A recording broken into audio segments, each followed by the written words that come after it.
بسم اللہ الرحمن الرحیم الحمدللہ رب العالمین الصلاۃ والسلام علی اشرف الانبیاء والمرسلین وسیدنا و مولانا ابو القاسم محمد صلی اللہ علیہ وسلم.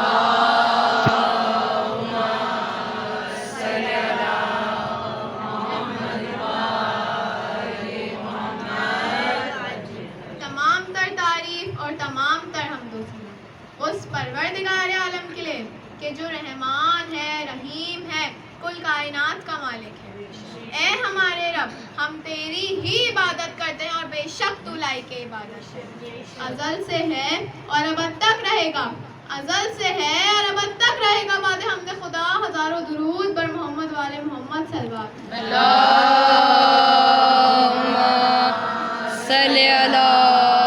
محمد محمد کہ رسول فرماتے ہیں قال رسول اللہ انا علی من نور واحد، میں اور علی ایک ہی نور کے دو ٹکڑے ہیں. علی تو فتح خیبر ہیں، علی تو مشکل کشاں ہیں. اب جب خیبر کا ذکر آیا ہے تو میرا بھی دل چاہتا ہے کہ میں خیبر بیان کروں. کیا ہے خیبر؟ فتح سے کچھ دور خیبر کا مقام تھا. وہاں ایک قلعہ تھا جہاں یہودیوں کا قبضہ تھا. جب بھی کوئی مسلمانوں کا قافلہ وہاں سے گزرتا تھا تو یہودی ان کے قافلوں کو لوٹ کر انہیں پریشان کرتے تھے. مسلمان رسول اللہ کے پاس آئے، کہا یا رسول اللہ، یہودی ہمیں پریشان کرتے ہیں اور ہمارے قافلوں کو لوٹ لیتے ہیں. رسول اللہ نے یہودیوں کو خیبر خط لکھا، کہا کہ اگر تم نے میرے ماننے والوں کو پریشان کرنا بند کر دو. جب یہ خط خیبر پہنچا تو یہودیوں نے کہا کہ ہمارے پاس تو مذہب اور انتر جیسے پہلوان ہیں، کہنے تو رسول کو جو کہتے ہیں. دوسری بار خط گیا، خیبر میں یہودیوں نے مسلمانوں کو پریشان کرنا بند نہ کیا. تیسری بار رسول نے خط میں لکھا کہ اگر اب تم نے میرے ماننے والوں کو پریشان کرنا بند نہیں کیا تو اب میں خود آؤں گا اور خیبر فتح کر جاؤں گا.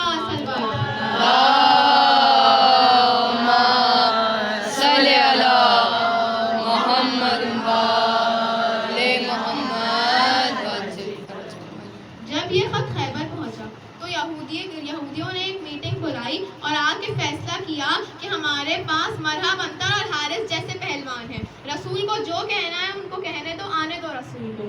رسول مدینے سے خیبر کی طرف روانہ ہوئے. پہلے دن رسول نے صحابوں میں سے پہلے صحاب کو علم دیا، کہا یہ مجمع ہے، یہ مجمع ہے، یہ خیبر ہے اور یہ تم ہو. جب تک فتح نہ ہو واپس نہ آنا. وہ صحاب جنگ لڑنے گئے، لیکن جیسے ہی مرحب اور حارث کو دیکھا واپس بھاگ کر آ گئے. رسول اللہ نے پوچھا کیا ہوا؟ پہلے صحاب نے کہا کہ میں تو جنگ کرنے کو تیار تھا، یہ فوج نہیں رکی. رسول اللہ نے فوج سے پوچھا تو فوج نے کہا یہ جھوٹ بول رہا ہے، ہم تو جنگ کے لیے تیار تھے، یہ نہیں رکا. اصل بات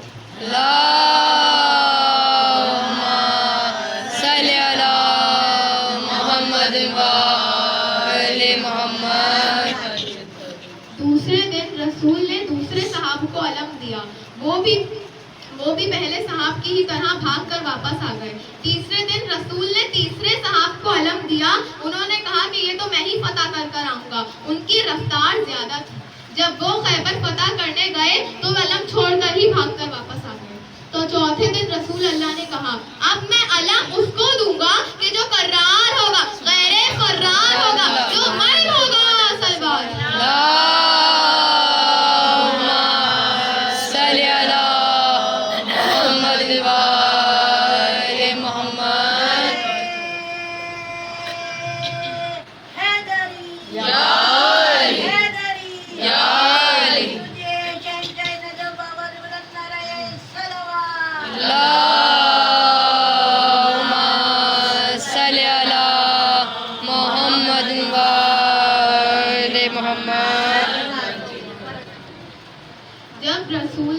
جب صبح نمودار ہوئی، رسول نے فجر کی نماز پڑھائی اور نعت علی پڑھنا شروع کر دی. جیسے ہی نعت علی پڑھنا شروع کری، حضرت سلمان نے مدینے کی طرف رخ کر لیا. اور شاعر نے بھی کیا خوب کہا ہے، خیبر میں جب علی کو محمد نے دی صدا، خیبر میں جب علی کو محمد نے دی صدا، سن کر صدا علی نے یہ راہوار سے کہا،